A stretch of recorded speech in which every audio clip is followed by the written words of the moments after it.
बात कर लेते हैं वज़ीर आज़म के दौरे सऊदी अरब की। पाकिस्तान को तरक्की की राह पर गामज़न करने के लिए वज़ीर आज़म की कोशिशें मुसलसल जारी हैं और मुल्क की मईशत की बेहतरी के लिए शहबाज शरीफ हम वक्त सरगर्म भी दिखाई देते हैं और इस बार COP16 की साइडलाइन इवेंट में वो शिरकत करेंगे और शहबाज शरीफ वाटर समिट में भी हिस्सा लेने जा रहे हैं।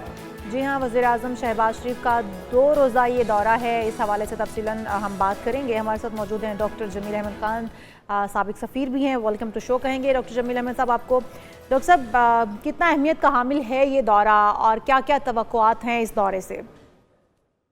जी देखिए, सऊदी अरब का दौरा जब भी रहा है, जिस सरबराह ने भी की है, वो दौरा तो हमेशा बहुत अहमियत की हामिल होता है, क्योंकि सऊदी अरब से जो हमारे ताल्लुकात रहे हैं और ख़ास तौर पर उन हालात में जब हमारी बड़ी दीगर हालात हो जाया करते हैं, तो सऊदी अरब रेस्क्यू के लिए आता है। चाहे वो हमने जब एक्सप्लोजन किया उस वक्त की बात हो 98 में, या अभी की बात हो पिछले साल की, जब हम डिफ़ॉल्ट के दहाने पर खड़े थे और उन्होंने हमारी मदद की। उस लिहाज से अब ये जो दोबारा जब इस किस्म की समिट पर जाया जाता है, तो उनके सरबराह की तरफ से यानी MBS की तरफ से इन्विटेशन आई थी। और ये दौरा, इसके 3 कंपोनेंट हैं। पहला कंपोनेंट तो ये है कि मुलाकात मोहम्मद बिन सलमान से, MBS से, क्राउन प्रिंस से, और ये मुलाकात इस हालात में जबकि जियोपॉलिटिकल मामलात बड़े गंभीर होते जा रहे हैं दुनिया के और इस खित्ते के भी। आपने देख लिया चंद दिन पहले जो ब्रिक्स के हवाले से डोनाल्ड ट्रंप ने गुफ्तगू की कि अगर ब्रिक्स में, और सऊदी अरब ब्रिक्स का मेंबर है बाय द वे, कि ब्रिक्स में अगर उन्होंने अल्टरनेट करेंसी की बात की तो मैं 100% उन पर लगा दूंगा, अपने टैरिफ लगा दूंगा और इस किस्म की और बहुत सारी चीजें।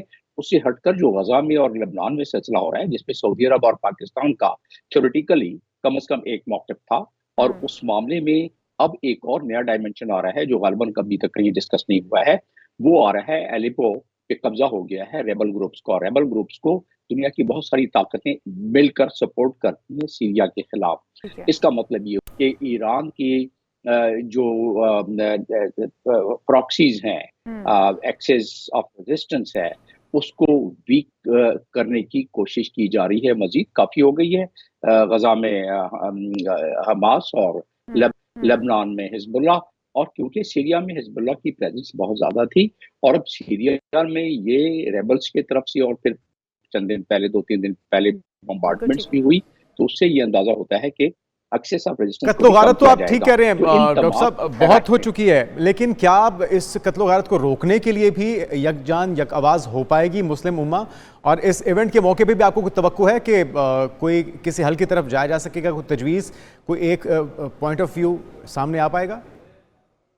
दुनिया का कोई भी मल्टीलैटरल फोरम, जैसे कि अभी ये मल्टीलैटरल फोरम पे हो रहा है ना, देखिए इसमें काज़ाकिस्तान है, इसमें वर्ल्ड बैंक है और इसमें सऊदी अरेबिया है, जिन्होंने मिलके एक समिट भी की है, वन वाटर समिट के नाम से।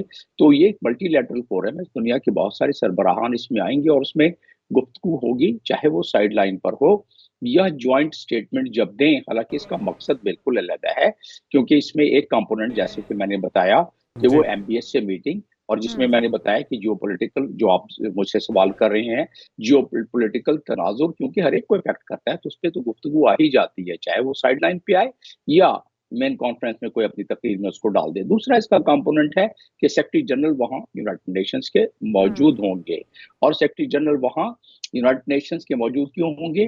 क्योंकि UNCCD, जिसको कहते हैं United Nation convention to combat desertification, यानी कि जो आबाद ज़मीनें हैं, जब ज़मीनी हालात मौसम की तब्दीली की वजह से गैर-आबाद होना शुरू हो जाएँ, तो ये 94 में ये इदारा बना था, और ये भी एक मल्टीलैटरल फोरम है। इसके तहत भी एक कॉन्फ्रेंस होगी जिसमें कि हमारे प्राइम मिनिस्टर की नोट स्पीकर भी इसमें होंगे। तो देखिए, एक मल्टीलैटरल ये फोरम हो गया, दूसरा समिट जो वन वाटर समिट हो रहा है, दो, और तीसरा MBS, जिसको कि जियोपॉलिटिकल तनाजुर में मैं ज़्यादा देखता हूँ। आने वाले दिनों में 21 जनवरी के बाद बड़े नशेबो फराज आने वाले हैं जियोपॉलिटिकल मामलात में और जियो इकोनॉमिक मामलात में भी, ट्रंप के चार्ज लेने के बाद। और उन्होंने कोई ढकी-छुपी बात नहीं रखी है, बहुत सारी बातों को वाज़ेह भी कर दिया है अपने कैंपेन के दौरान और अब उसके बाद भी। तो उस लिहाज से MBS ज़ाहिर है अपने दरीना दोस्तों से मशवरा ज़रूर करेंगे, और हमें भी करना चाहिए, चाहे वो सऊदी अरब हो, चाइना हो, बाकी हमारे दोस्त जो हैं ठीक है। उनसे हमें डॉक्टर वो साहब मशवरे करते हैं और इस तरह जी। बिल्कुल मुशावरत तो करनी चाहिए। और डॉक्टर साहब गुज़श्ता रोज़ जो काबीना का इजलास हुआ उसके अंदर ब्रीफिंग दी गई वज़ीर-ए-आज़म शहबाज शरीफ को कि दोनों ममालिक के दरमियान तकरीबन 6 से 7 मुआहदे जो हैं वो भी दस्तखत किए हैं। वो कौन से अहम मुआहदे हैं जिन पर बातचीत हो सकती है, सरमायाकारी लाई जा सकती है, उस हवाले से बताएं, क्योंकि हम पाकिस्तानियों का जब भी कोई अहम दौरा होता है वज़ीर-ए-आज़म की जानिब से तो उनकी नज़रें इस पर जमी होती हैं कि क्या मईशत के लिए भी बेहतरी लाएगी, ये दौरा लाएगा? ये देखिए कोई पहला दौरा नहीं है ये।